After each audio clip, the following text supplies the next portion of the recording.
बोलो आनंद कंद भगवान की जय, उमापति महादेव की जय। बोलो भाई सब संतन की जय, पवन सुत हनुमान की जय, एकादशी महारानी की जय। धर्मराज युधिष्ठिर बोले कि है भगवान, आपको कोटि कोटि प्रणाम है। मैं आपसे प्रार्थना करता हूँ कि आप कृपा कर चैत्र मास के शुक्ल पक्ष की एकादशी का वर्णन कीजिए। श्री कृष्ण भगवान बोले, है राजन, आप एक पुरानी कथा सुनिए जिसको वशिष्ठ जी ने राजा दलीप से कही थी।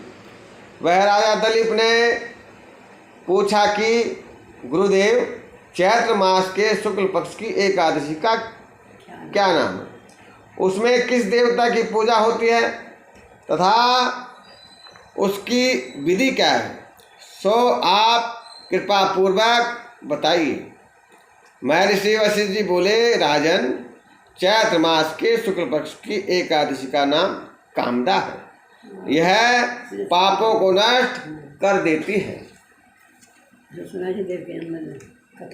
ऐसे अग्निशु के जैसे अग्निशु के काष्ठ आदि को उबाल जलाकर नष्ट कर देती है और पुण्य के प्रभाव से समस्त पाप नष्ट हो जाते हैं और पुत्र की प्राप्ति होती है। इसके वश से कुयोनि छूट जाती है और अंत में स्वर्ग की प्राप्ति होती है। अब मैं इसका महात्म कहता हूँ, ध्यान पूर्वक सुनिए। प्राचीन काल में एक भोगापुर नामक नगर था। वहाँ पर अनेक ऐश्वर्यों से युक्त पुंडरीक नाम का एक राजा राज करता था। वहाँ अनेकों अप्सरा, गंधर्व, किन्नर आदि वास करते थे। उसी जगह ललिता और ललित नाम के स्त्री पुरुष अत्यंत वैभवशाली घर में निवास करते हुए विहार किया करते थे। वे दोनों एक दूसरे को बहुत प्रेम करते थे और आपस में अलग हो जाने पर व्याकुल हो जाते थे। एक समय राजा पुंडरीक गंधर्वों सहित सभा में शोभायमान थे।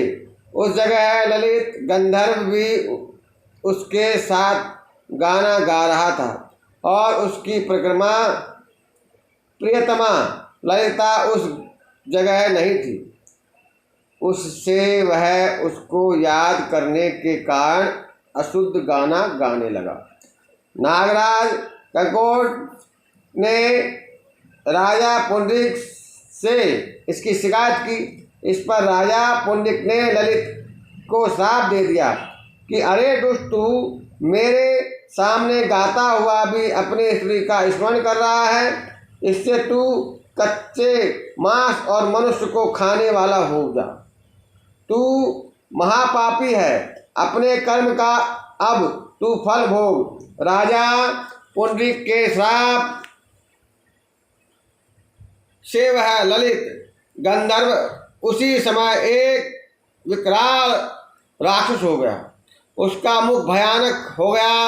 उसके नेत्र सूर्य चंद्र के समान प्रतीत होने लगे। मुख में अग्नि निकलने लगी। उसके सिर के बाल पर्वतों पर उगने वाले वृक्षों के समान दिखाई देने लगी। उसकी भुजाएं 2 योजन लंबी हो गई। इस तरह उसका 8 योजन का शरीर हो गया। राक्षस हो जाने पर उसको महान दुख मिलने लगा और अपने कर्म का फल भोगने लगा। है राजन, जब ललिता को अपने प्रियतम ललित का ऐसा हाल मालूम हुआ तो वह बहुत दुखी हुई। वह सदैव अपने पति के उद्धार के लिए विचार करने लगी कि मैं कहाँ जाऊं और क्या करूं।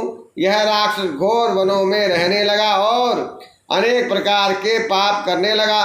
उसकी स्त्री विलाप करती रहती। एक दिन वह अपने पति के पीछे पीछे घूमते घूमते हिमाचल, विंध्याचल पर्वत पर चली गई। उसने उस जगह श्रृंगी ऋषि का आश्रम देखा। वह शीघ्र ही उस पर आश्रम के पास गई और उस ऋषि के सम्मुख जाकर विनय करने लगी। उसे देखकर सिंह ऋषि बोले कि है सुभज्ञ, तुम कौन हो और यहाँ किस लिए आई हो? ललिता बोली, है मुनि, मैं वीरवन्ध्वा नामक गंधर्व की कन्या ललिता हूँ। मेरा पति राजा पुंडरीक के श्राप से एक भयानक राक्षस हो गया है। उससे मुझको महान दुख हो रहा है। आप मुझे राक्षस योनि से छूटने का कोई श्रेष्ठ उपाय बताएं। तब पुंडरीक ऋषि बोले, अरे गंधर्व कन्या ललिता, अब चैत्र मास शुक्ल पक्ष की एकादशी है। उसके व्रत करने से मनुष्य के सब कार्य शीघ्र ही सिद्ध हो जाते हैं। यदि तू उसके पुण्य को अपने पति को देगी तो वह शीघ्र ही राक्षस योनि से छूट जाएगा और राजा का श्राप शांत हो जाएगा। मुनि के ऐसे वचनों को सुनकर ललिता ने आनंद पूर्वक उसका व्रत किया और द्वादशी के दिन ब्राह्मणों के सामने अपने व्रत का फल अपने पति को दे दिया और भगवान से प्रार्थना करने लगी, है प्रभु, मैंने जो व्रत किया है उसका फल मेरे पति को मिले, जिससे उनकी राक्षस योनि शीघ्र छूट जाए। एकादशी का फल देते ही उसका पति राक्षस योनि से छूट गया और अपने पुराने स्वरूप को प्राप्त हुआ। वह अपने सुंदर वस्त्रों तथा आभूषणों से अलंकृत होकर पहले की भांति ललिता के साथ विहार करने लगा। कामदा एकादशी के प्रभाव से वह पहले की भांति अधिक सुंदर हो गए और पुष्पक विमान पर बैठकर स्वर्गलोक को चले गए। है राजन, इस व्रत की विधि पूर्वक करने से समस्त पाप नष्ट हो जाते हैं।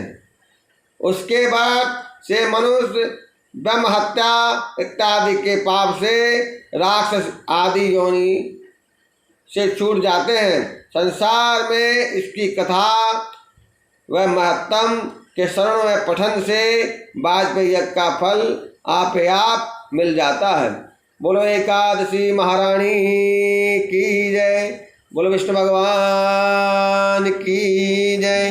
बोलो बांके बिहारी लाल की जय।